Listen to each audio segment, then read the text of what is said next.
بسم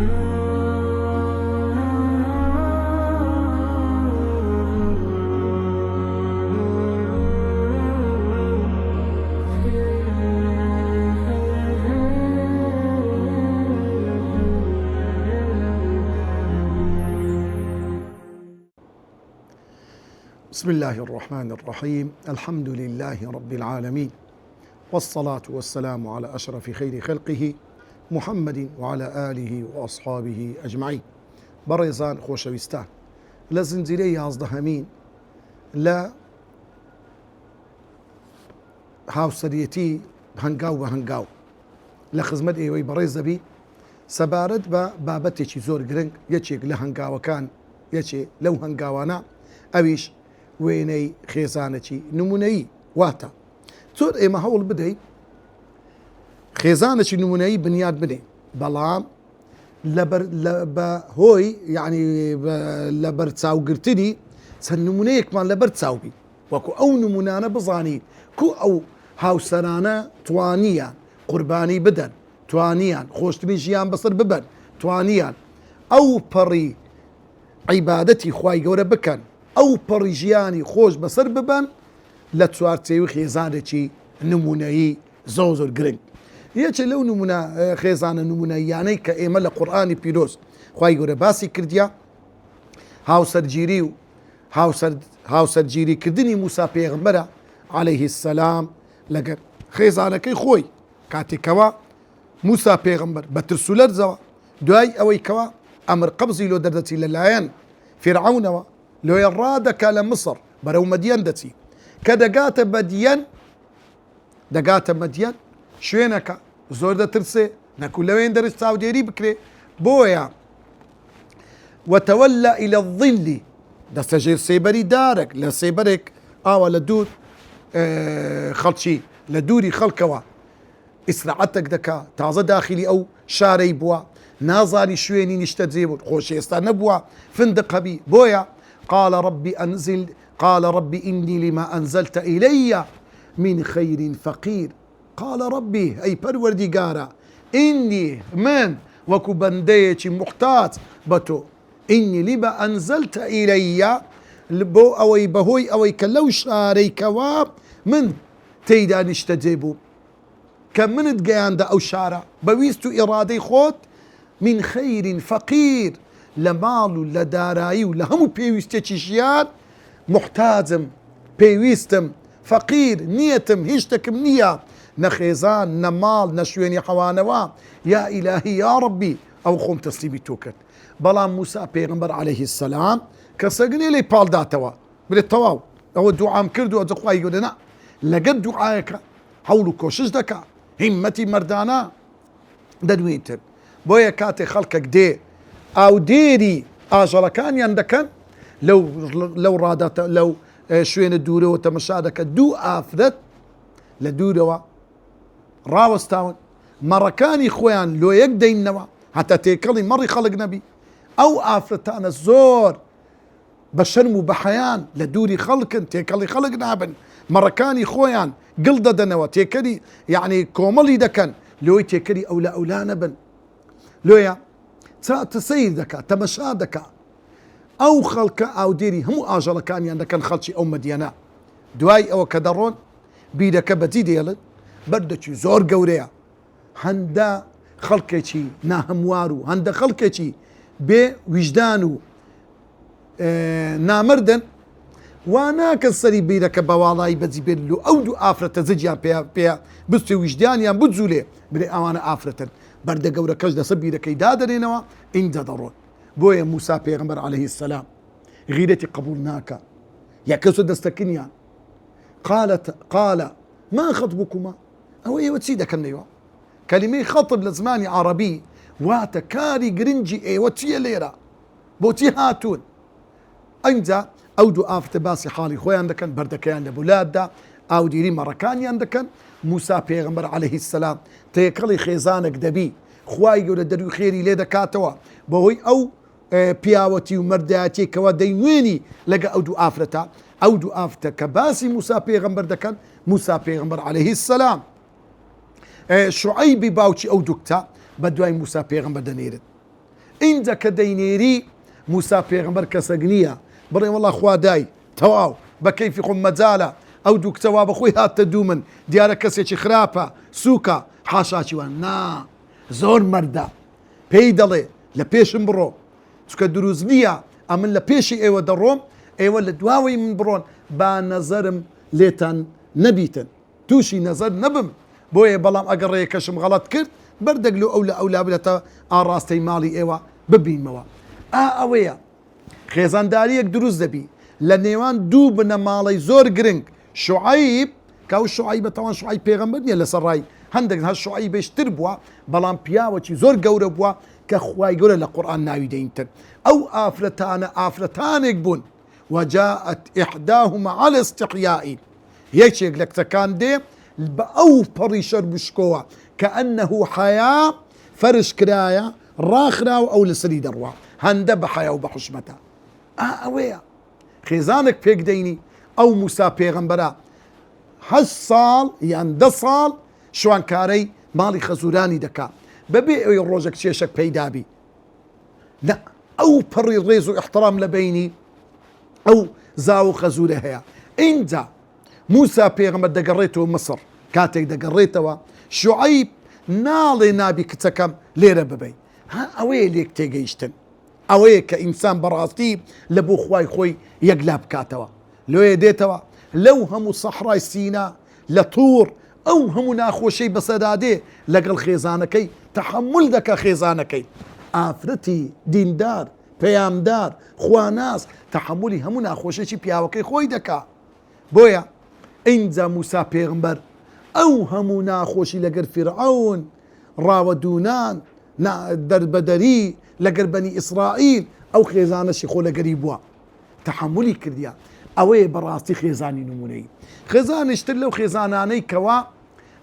لە سەردەمی پێغەمبەری خۆمان صلى الله عليه وسلم ماڵەکەی ئەبوو بەکر خێزانەکەی ئەبوو بەکر ئەو ئەبوو بەکرە ڕەزا و ڕەحمەتی خوای لەسەر بێ خێزانەکەی ناوی ئوم ڕۆمان بوو ئوم ڕۆمان کە دایکی خاتو عائیشە و ئەسمایە ڕەزا و ڕەحمەتی خوایان لەسەر بیتن ڕۆڵێکی ئەو خێزانە ڕۆڵێکی زۆر گرنگیان هەبووە ئیمامی ئەبوبەکر بەخۆی اینجا خاتو عائیشە کچ ئەو کچەی خۆی دەداتە پێغەمبەری خوا صلی الله عليه وسلم خاتو ئەسما ئەو ئەسمایی کەوا گرنگترین ڕۆڵ دەبینی دوو نیتاق دوو پشتێنە لە پشتی خۆی دەبەستێ لەو کاتەیدا کەوا حامیلەیە دوو گیانە بەڵام ڕۆڵی خۆی دەبینی لە کاتی کۆت اینجا یەکێشتر لەوانە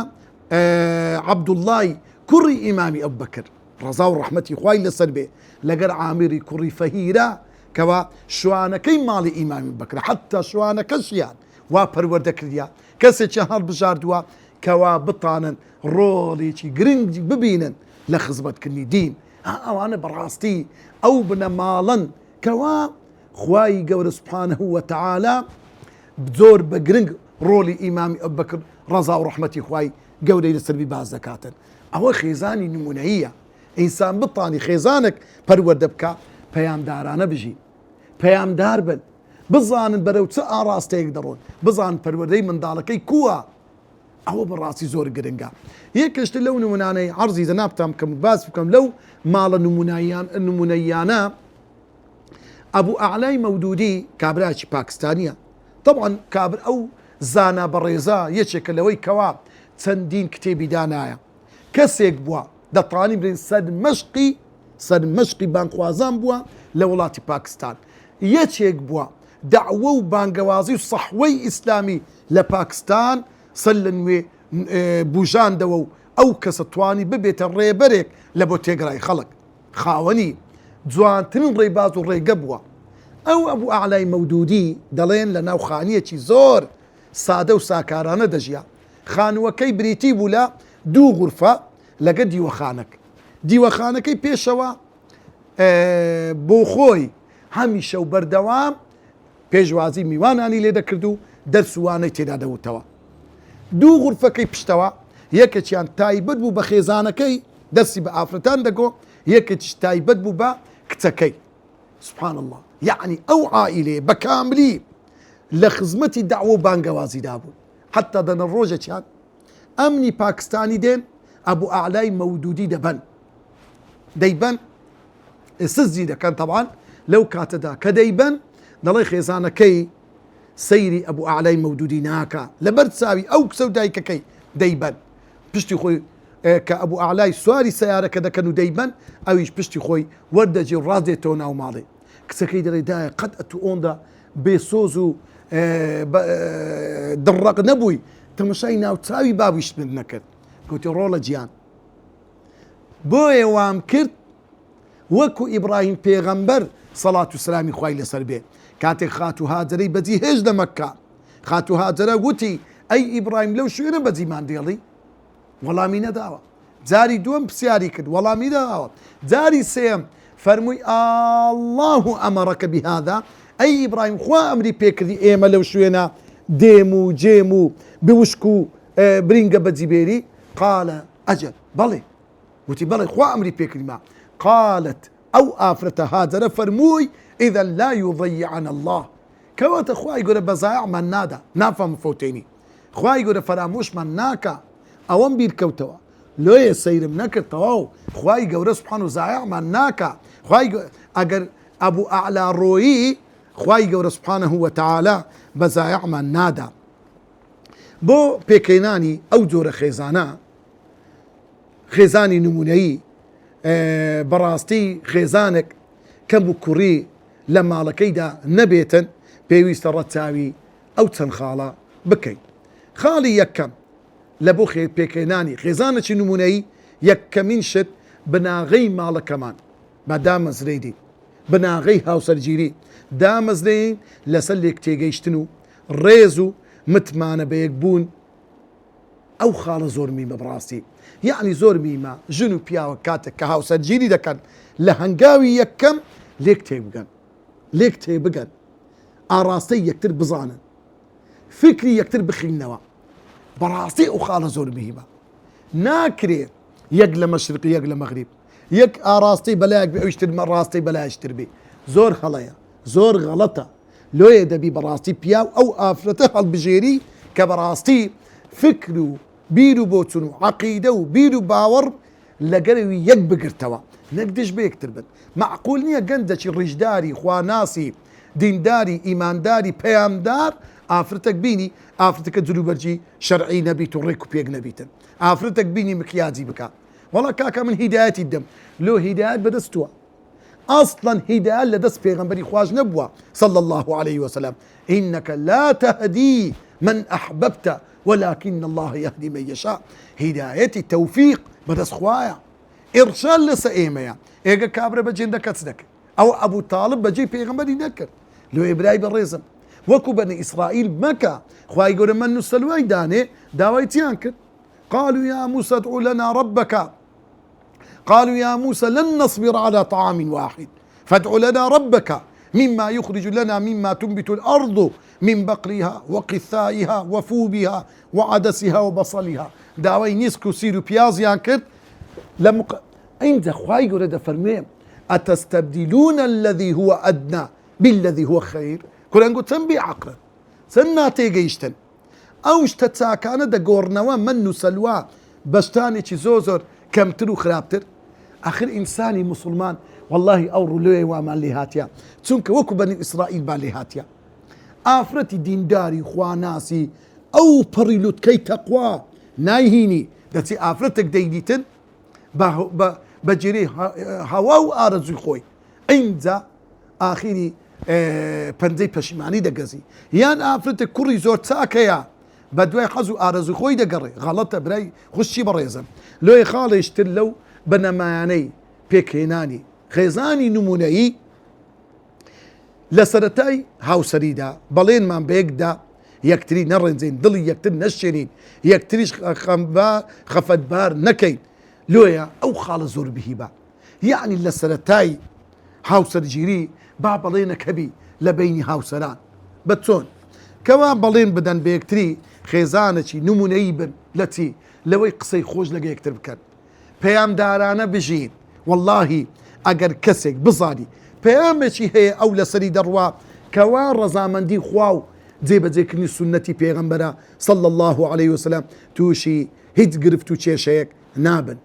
خاڵی سێم لەو بنەمایانەی کەوا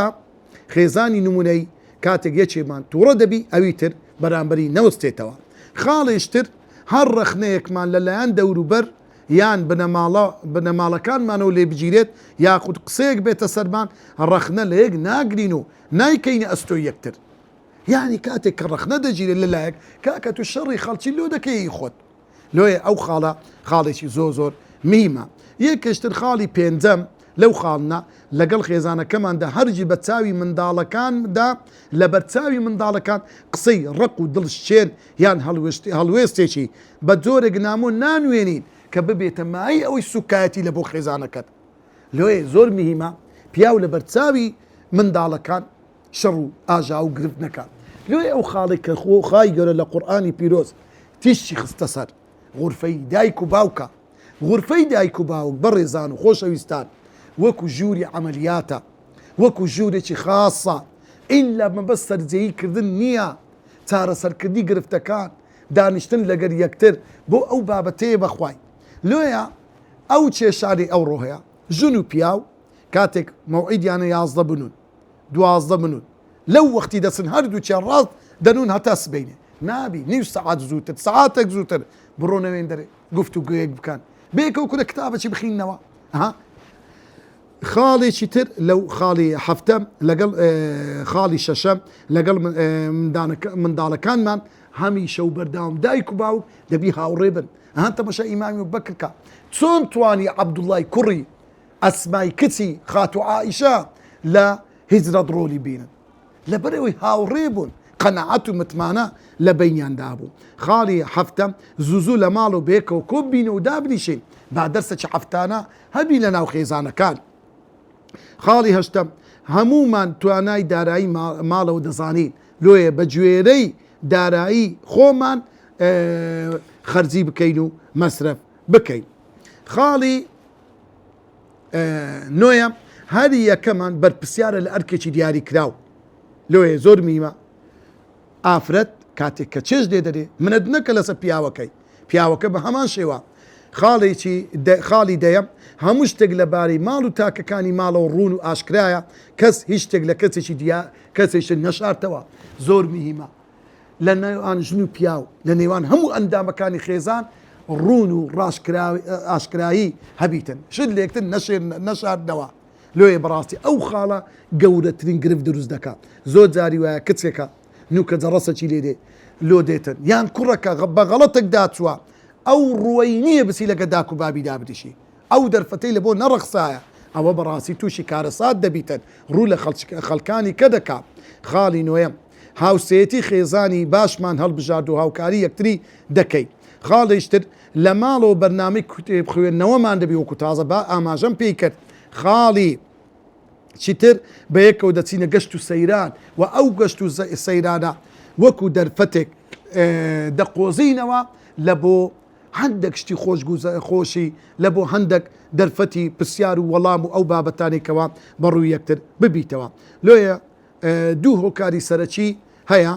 لەو هۆکارانی کە وا دەکە لە ناو خێزان بیر و ڕا لە یەکتر نێزیک بی. خاڵی یەکەم ئەویش ئەوەیەکەوە ئێمە